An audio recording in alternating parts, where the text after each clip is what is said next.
Euthanasia, the right to die. Hello, Mr. Ruiz. My name is Donna Lenis Granada, and I am here to persuade you to advocate in favor of euthanasia so everyone suffering with a painful terminal illness can claim the right to die with dignity. What is euthanasia? According to the Oxford Dictionary, euthanasia is defined as the painless killing of a patient suffering from an incurable and painful disease or in an irreversible coma. The practice is illegal in most countries.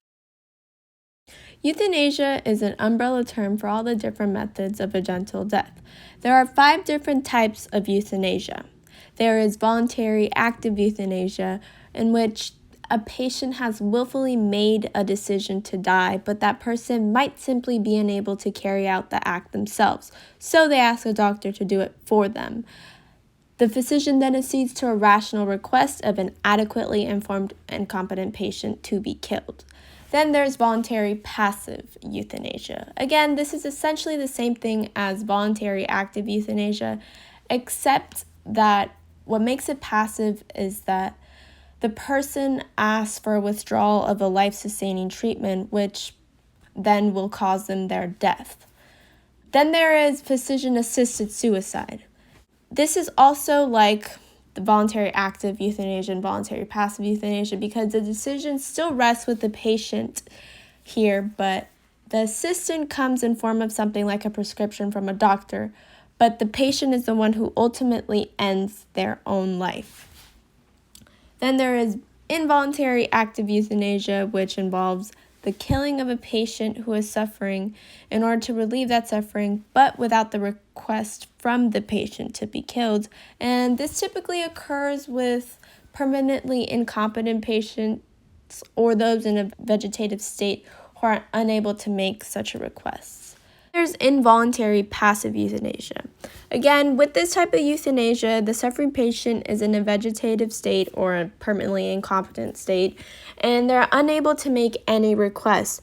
But instead, here maybe a family member opted for this patient's treatment to be ceased in order to relieve the suffering that it caused them. Thus, I am here to persuade you that the people with a painful terminal illness should have the choice to be euthanized, and here is why. The current restrictions on euthanasia in some areas force a person with intense physical suffering to continue to endure their suffering against their own wishes.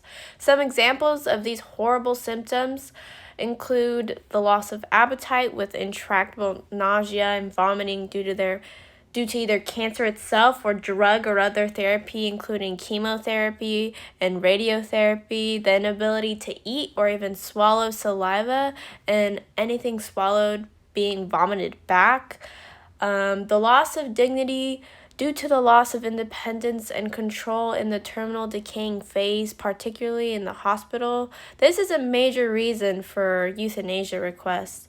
And the blockage of lymphatic or venous drainage of tissue fluid, causing swelling of limbs, genitalia, and face. In severe cases, fluid seeps through the skin, which then breaks it down. Another reason is since the law prohibits euthanasia in some areas, some people choose to travel to receive the treatment, and those trying to support their loved ones might receive a punishment for doing so, which is not fair. A lot goes into traveling abroad, and it is not an easy decision. According to dignityanddying.org, people have to face the costs, which can range up to more than $12,000, the difficult journey, which many choose to do so at a point in their illness where they're already in a lot of great pain and distress. There's also loss of control. The law forces dying people to travel earlier than they would choose to. This is because they fear that they will not be able to make the journey later. And finally, simply because death is a private matter and a human right. It doesn't affect others or cause others harm. Other people have no right to interfere, neither should the state be involved. Due to our other human rights, the right to die should also be implied. The Church has a firm stance and opposes euthanasia and assisted suicide. In the eyes of the Catholic Church, it is seen as a form of suicide, and therefore it is a mortal sin because it is seen as an act against God's will and a violation of the 5th commandment, which says, "You shall not kill." Why is this their perspective? The church is a pro-life organization and therefore advocates for the preservation of life. The church argues that a human life may not be destroyed for any type of reason, even if that person may wish to die. Life is granted to all by the grace and power of God, and euthanasia and allowing people to choose how they might want to spend the rest of their days and how they might want to die would imply that that person is the master of their own body when the church claims it is the Lord's possession. The church also believes that birth and death are a part of life's processes which God has created, so we should respect them even if that means having to endure unbearable pain. Pope John Paul II essentially says, to partake in the act of being euthanized would mean interfering with the natural process of death that God has intended for all human beings.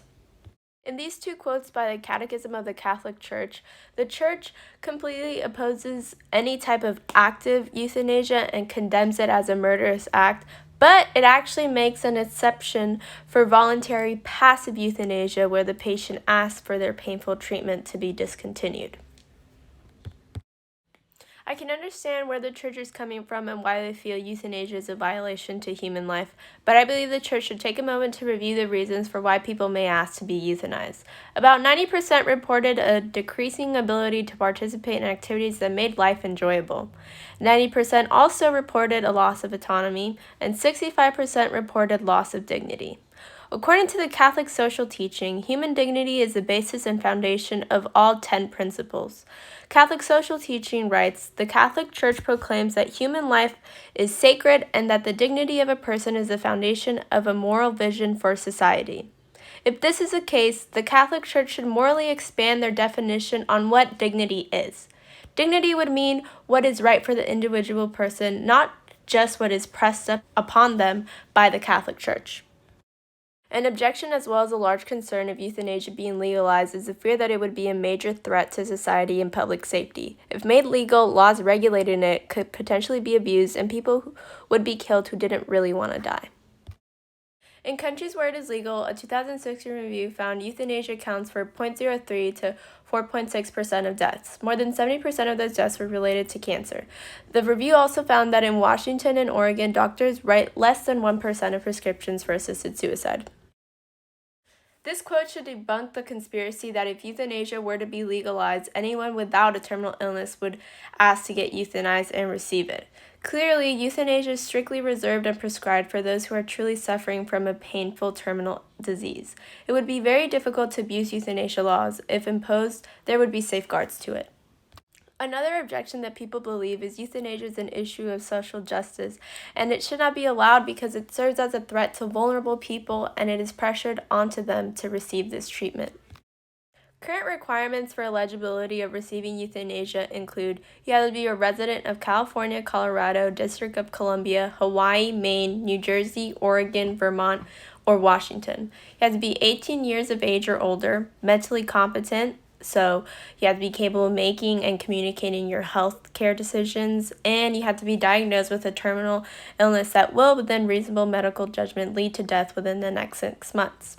Imposing new laws of requiring patients who seek to be euthanized to consult with a therapist and to have at least 2 doctors be aware of the patient's family situation would safeguard the vulnerable and eliminate this fear. Ultimately, everyone has their own mental autonomy unless impaired, and in the end, people will make their own choices. The final claim we will look at is made by Euthanasia Free New Zealand.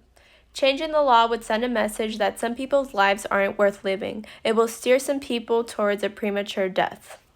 Terminal illness refers to a disease or condition that can't be cured and is to lead to one's death. They may live for days, weeks, months, and occasionally years. It is known for a patient suffering with a terminal illness to gradually get worse as the illness progresses.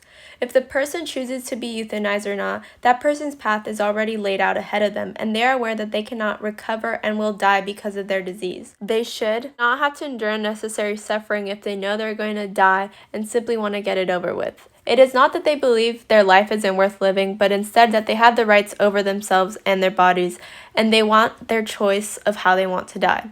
It is simply their human right to choose. In the future, will minors with a terminal illness be able to opt for euthanasia? Will euthanasia become more globally accepted in other countries as research and statistics prove its positive effects on how it is being used? If the church were to be confronted with reliable analysis and statistics, would they ever consider changing their stance? What will truly open the eyes of countries and states who have yet to legalize euthanasia in their region? Here's how you can help. Support causes such as deathwithdignity.org. It can further increase awareness and promote the reasons for why people with a terminal illness deserve a choice. 7 in 10 Americans support the right of people with a terminal illness to die on their own terms. Join the fight to ensure freedom at the end of life. Thank you for watching. I hope I was able to persuade you.